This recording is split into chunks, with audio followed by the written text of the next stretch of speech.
Are we live? Okay, so we're live. I was just watching a protest from the, in Minnesota and stuff. And there's protests all the time, I mean, it's when I lived in San Francisco, it seemed like there was a protest every week. But and people kind of seem outraged, like, oh, hey, these cops are. I mean, the most extreme. I mean, it wasn't like L.A. where there were like total looting. There was some looting, but this the San Francisco's response to a lot of people don't know this. I mean, there's a little bit on YouTube, maybe some news reports, but there was violent unrest and looting from April 30th to May 1st. After the Rodney King verdict sparked major riots in Los Angeles, San Francisco experienced its own wave of unrest. It was more. I remember. I think there was a student group, and I don't know where it started. I was over by Cecil Cooper Glide Church using their computers. I was writing five fingers make a fist over there. They had a computer lab, that free computer lab, so I kind of took advantage of it because back then I didn't have a computer, early '90s, and so I was coming back and I hit one. I think there was. I'm not really sure where they came from. I think there was one that came from San Francisco State and just went down, like, I guess 19th to Lincoln to the Haight and went to downtown, or and they usually they just go in front of the federal building, but this one went through Union Square and did a lot of damage. But there was another one. I don't know if it was the same one and they split off, and because some people did go up on the freeway right there, and just sat on the freeway. So yeah, I'm reading this after the groups of people, some protesting the verdict. Yeah, who knows what they were doing? Moved through parts of downtown, breaking windows and looting stores in Union Square shopping district and nearby areas. Police made large number of arrests there, and this is all property damage. So yeah, Union Square was pretty wasted. I don't know. I don't think that. I think I think things have kind of built up because like people would either hang out in Union Square and just it was like some sort of protest, or there was the I mean people were the gay AIDS. What was it? I forgot what it was called. Act Up. Yeah, there was Act Up was very present at the time. The first Iraq War. I think the first Iraq War was people were kind of against it, and there was like and just other ones. But this was like the biggest one I've seen. Coming back from College Church, I used to live. I lived at the with Simone and Otter. I'm walking, crossing Ninth Street. Whatever this guy, it might have been from San Francisco State. They demonstration they came, so I just kind of followed them, see where it was going, and once it hit, once it hit Union Square, back then people read newspapers, so that all the newsstands were getting knocked over. Things were getting knocked over every block, and they kind of went around circles. And then they went up. We went up to where Grace Cathedral is, right there on up in the hill, and that's where they arrested everybody. I got lucky. Somehow I cut my hand, and someone kicked me in the leg. I had a the police like hit me in the face with a baton. So I said, I've had enough of this. The people, like, I guess they kind of surrounded the police. Like, I mean, that was pretty severe. They just kind of said, okay, so at that time, so I just went and I watched it on TV. And I think later that night, just people were just kind of, and as I went by, like a lot of the stores were getting loose, especially the tennis and sports shops down around Fifth Market and Powell. And like I used to go to the Blondie. What was it? Was it Blondie's Pizza, whatever that place was called?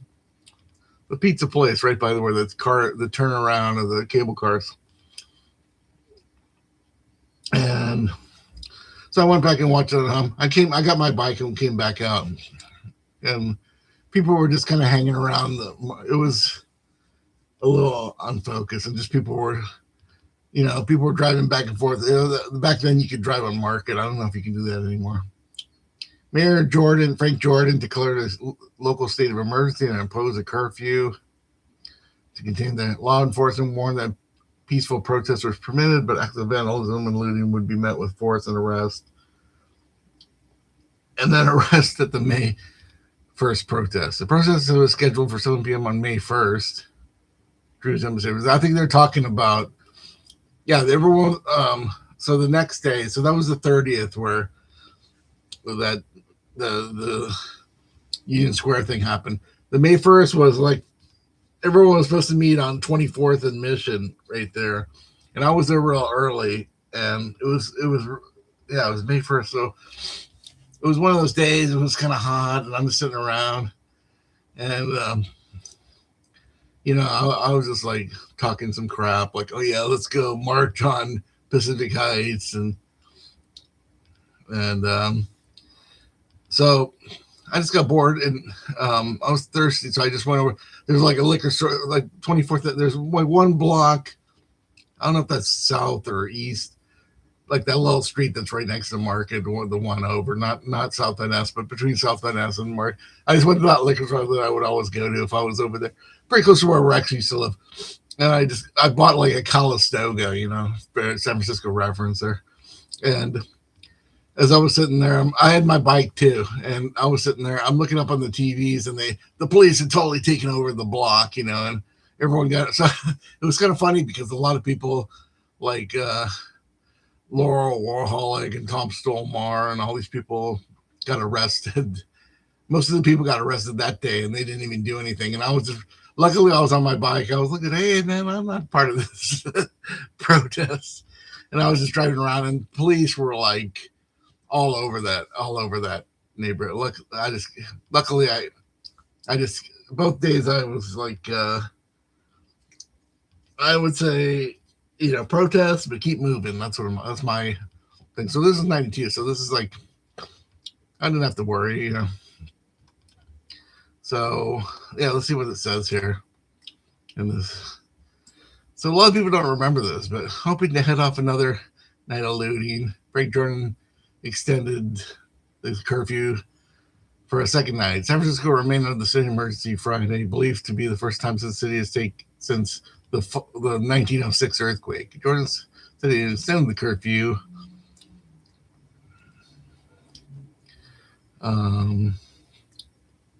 People were protesting the acquittal of 4 white LA police officers. The mayor said the peaceful demonstrators would be likely allowed, but they didn't even let people demonstrate the thing. So I was like, that was a bunch of junk. Any kind of property damage. Union Square was pretty wild. The first day was pretty wild, But LA, was, they destroyed, like, they just have some Fedcos around, they just destroyed all, like, it would be today, like, everybody just went into Walmart and Targets and just took everything, they were, just load up a shopping cart with TVs and just that's kind of how it was. Piles of shattered glass, scorched track. While the mayor had no damage estimate, he said the city had already spent more than $250,000 on police overtime and sanitation crews to clean up the broken glass and rubble.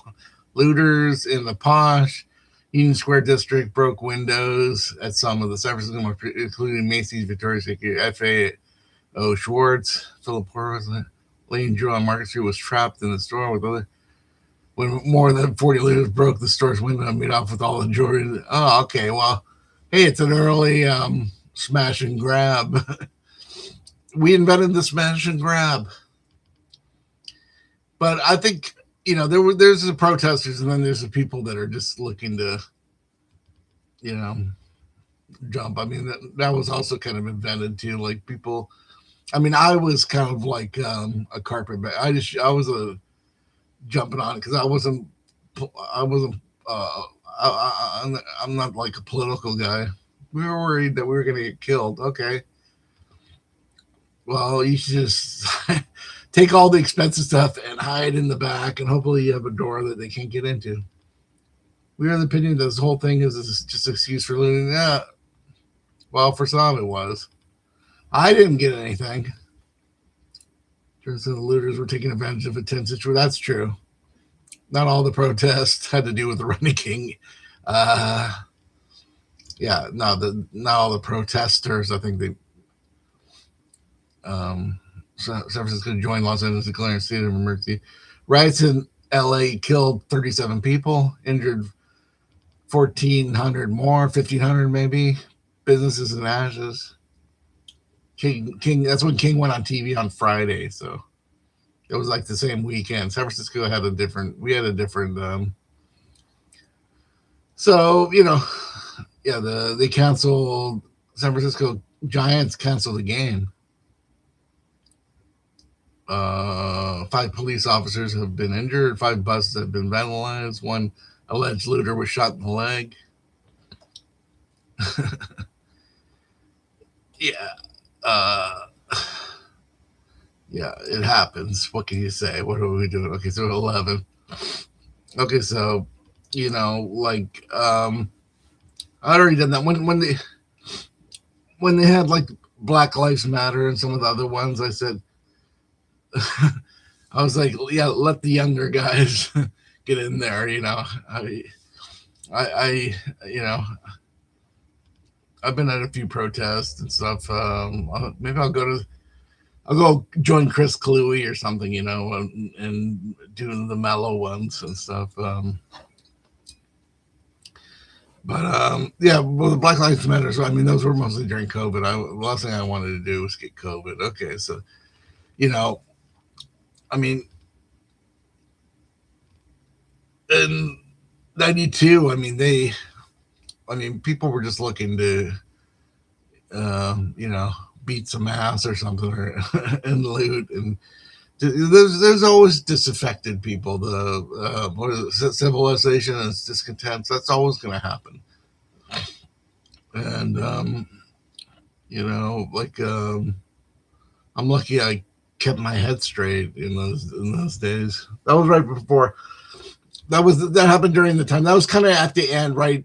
I mean, maybe you right at the, I wrote about this a little bit. The first 3 years in San Francisco were kind of my real kind of struggling artist, boho, and then after the Rodney King riots, a few weeks later, that's when I put all my stuff in storage and left San Francisco for like 3 months for June, July, August, and I came back and lived in the Laura Warholic's apartment. So, and then there was 3.5 more years where I was doing Cups magazine. So those and living at 745 Baker, that was like a lot more successful time for me. So I was a discontent, probably, but I was doing things too. So I was on my way. I was on the road to redemption, I guess. Okay, so let's end there. Watch out, demonstrate peacefully. I wouldn't be out there. I mean, if it gets any worse, I'm gonna be forced to be out there. But I didn't want to be out there doing Black Lives Matters. I supported it, but I didn't want to be out there getting COVID from anyone with it in the mask and stuff. And young people have to experience themselves for themselves, and they don't need some old guy like me hanging around. Okay, take care, everyone.